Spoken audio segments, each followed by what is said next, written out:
कहती है कि केवल 33 कोटि देवता में एक देव महादेव केवल एक ऐसे हैं जिनका प्रसाद हाथ में आते से ही पाना पड़ता है, पूरी रात रखा भी नहीं जाता, देरी नहीं करी जाती।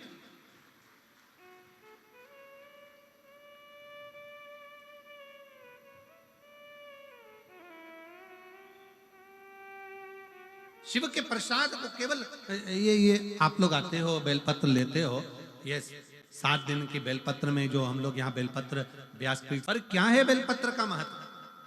कभी शिव महापुराण का कुमार खंड पढ़ेंगे तो उसमें वर्णन मिलेगा कि शिव पोथी की चढ़ी हुई बेलपत्र 6 दिवस तक अगर लगातार कैसा भी शरीर में कष्ट हो उसका निवारण कर ही देता है। और 7वें दिन का बेलपत्र लक्ष्मी की वृद्धि करने वाला होता है, इसलिए इसको संभाल कर रखा जाता है। ये बेलपत्र की महत्वता है, इसको रात भर रखते ही नहीं है, इसको तो पा लिया जाए,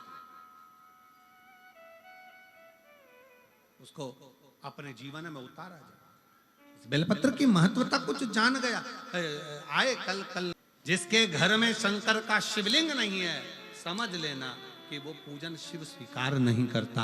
छोटा हो साधारण जितना भी आप रख सकते हो, छोटे से छोटा जितना बड़ा, पत्थर का, पीतल का, चीनी का, आप जिस कांच का जो हो, पर घर में शिव तत्व होना जरूरी है, शिव तत्व का होना जरूरी।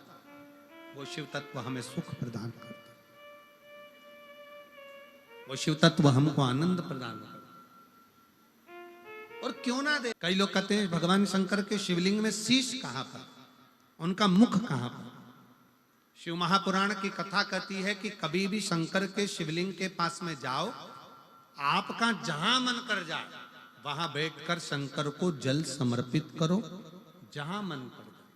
आप ये मत सोचना कि शंकर के शिवलिंग का मुख दिखेगा तो हम जल चढ़ाएंगे, चरण दिखेगा तो हम जल चढ़ाएंगे। शिव तत्व कहता है जहां बैठकर, जैसे बैठकर आप शंकर को पुकारोगे, जहां बैठकर, जैसे बैठकर आप भगवान शंकर को भजोगे, शिव उसको स्वीकार कर लेता, शंकर भगवान उसे स्वीकार लेता। आप जहां बैठकर भजोगे, जैसा भजोगे, शिव उसको स्वीकार करेगा।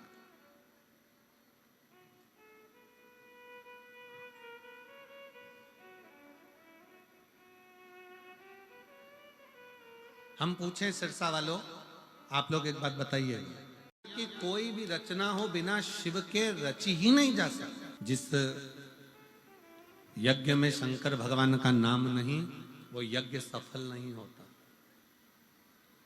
जिस घर में भगवान शंकर का स्थान नहीं, तुम्हारे देवालय में, तुम्हारे पूजन वाले मंदिर में लड्डू गोपाल हैं, राम जी हैं, कृष्ण जी हैं, सारे देवता, पितर देव, ये देव, वो देव सब हैं, पर तुम्हारे घर के मंदिर में अगर एक शिवलिंग नहीं है तो समझ लेना तुम्हारी पूजन भगवान स्वीकार नहीं कर पा रहा है। शिव के बिना राम भी राजी नहीं होते, शिव के बिना भगवान कृष्ण राजी नहीं होते, और राम और कृष्ण के बिना शिव राजी नहीं होते।